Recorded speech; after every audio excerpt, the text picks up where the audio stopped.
Gracias, Presidenta. Gracias, Presidenta. ¿Se escucha? Hoy este Congreso discute la ampliación de derechos impulsado por el movimiento de mujeres y de las disidencias.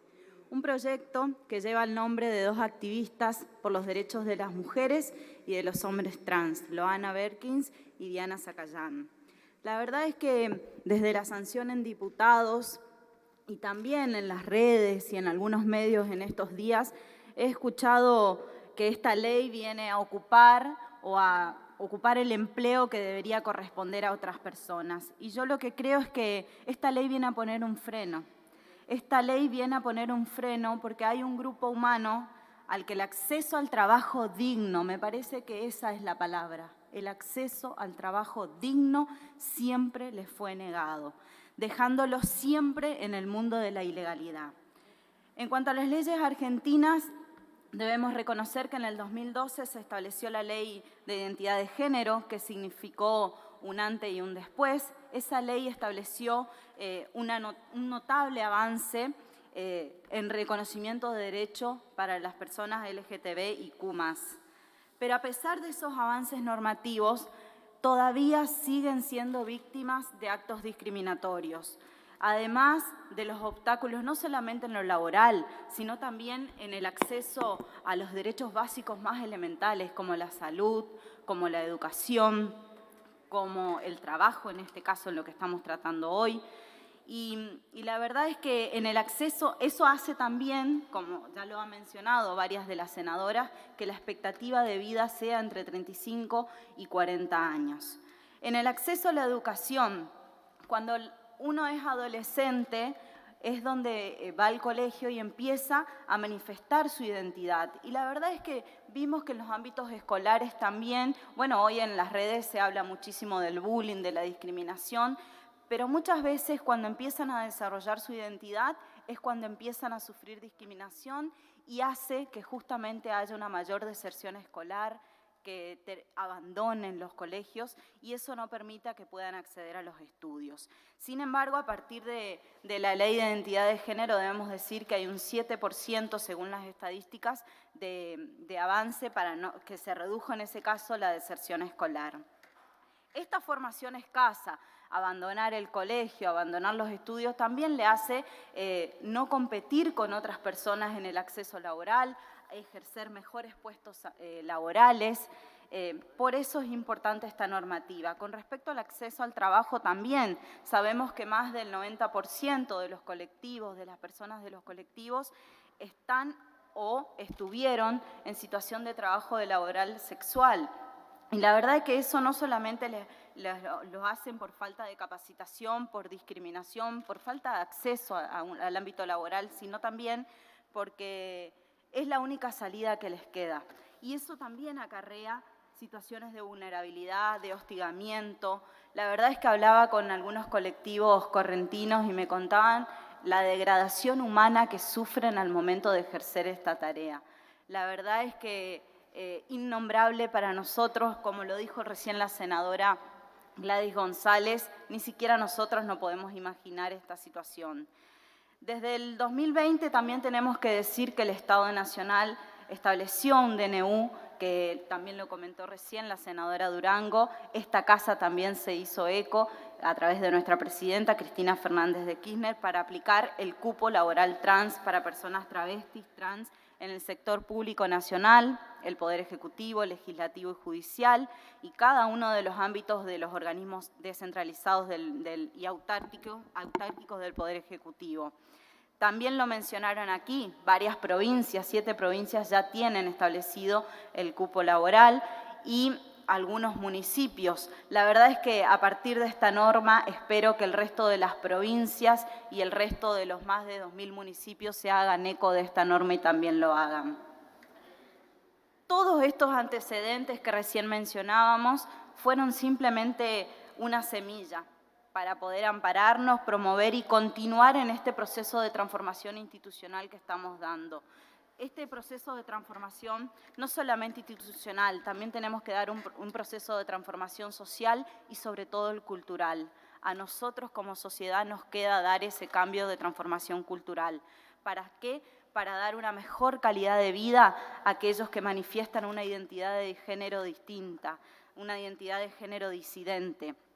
Y también nos permite, como muchas veces en esta casa hablamos de ampliación de derechos, romper con esos mandatos normativos impuestos arbitrariamente entre lo que es el sexo y el género, y romper con esos mandatos normativos que nos impusieron culturalmente y que no deben ser así. Así lo venimos haciendo en esta casa, de lo cual me enorgullezco, porque creo que desde hace un tiempo a esta parte, esta casa, cada sesión que brinda, viene ampliando derechos.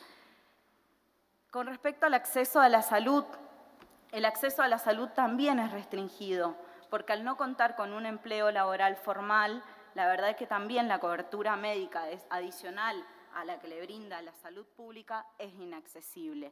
Y también sabemos que muchas veces sufren situaciones de violencia sexual, de enfermedades de transmisión sexual.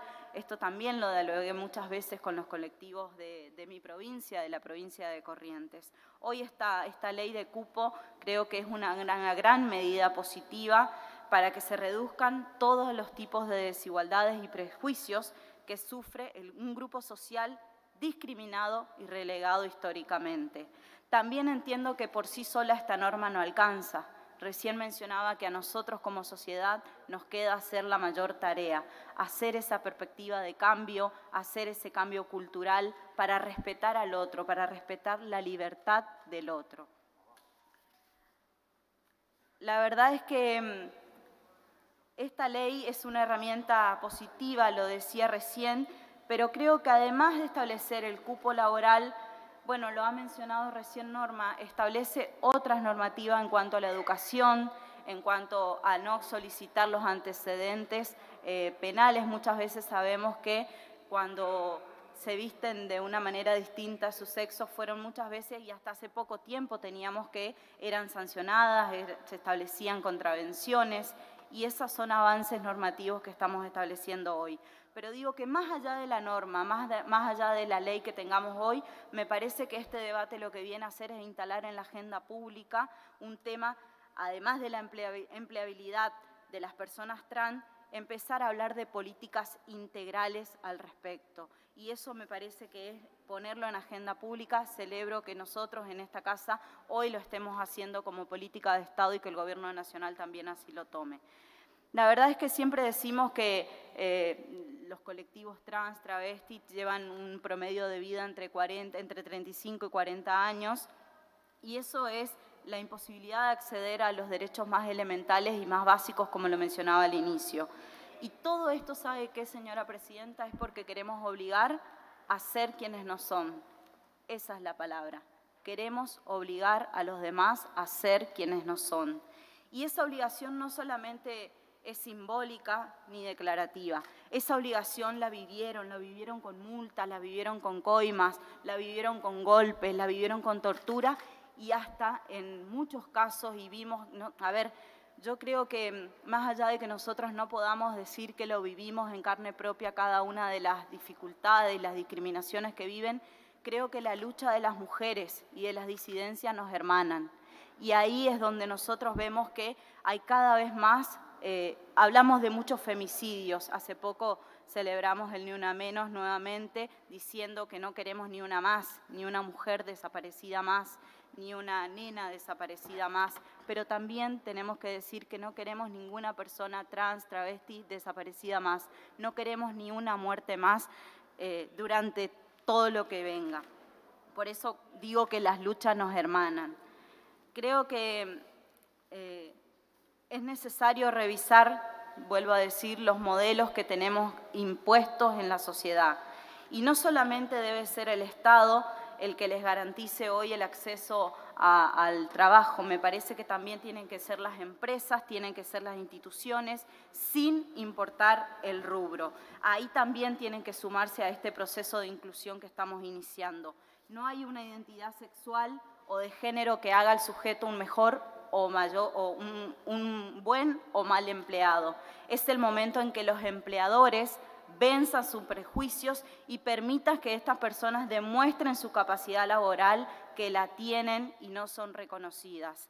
Es necesario trabajar en la inclusión, en la igualdad, es necesario que todas también, creo que las personas que trabajan en las áreas administrativas empiecen a hablar de la perspectiva de inclusión. No basta solamente con el acceso, basta que también tengan perspectiva a la hora de recibir, a la hora de una persona trans o travesti realizar un trámite, a la hora de ir a votar, a la hora de acceder a sus derechos, que también sean respetados como seres humanos que son. Porque solamente una sociedad que trabaja para garantizar el pleno acceso a los derechos humanos de todos y todas sus integrantes puede soñar con ser una sociedad mucho más justa, más igualitaria y mucho más libre sobre todo. La verdad es que hoy, señora presidenta, me permito decir por Patri, por Ara, por Emita, que está ahora en mi despacho esperando esta normativa, y por cada una de las excluidas de mi provincia, de la provincia de Corrientes. Si hablo de que en las localidades o en las ciudades centralistas el acceso para las mujeres y para las disidencias es difícil, imagínense para las provincias del norte como las nuestras, en donde aún los hombres siguen decidiendo por nosotras. Aún es más difícil en las provincias donde todavía está tan arraigada esta discriminación hacia las mujeres y hacia las disidencias. Por Patri, por Ara y por Emita y por cada una de las mujeres trans, de los hombres trans de la provincia de Corrientes y de la Argentina, hoy que sea ley. Gracias, presidenta. Gracias, senadora. Tiene la palabra senadora Zapac.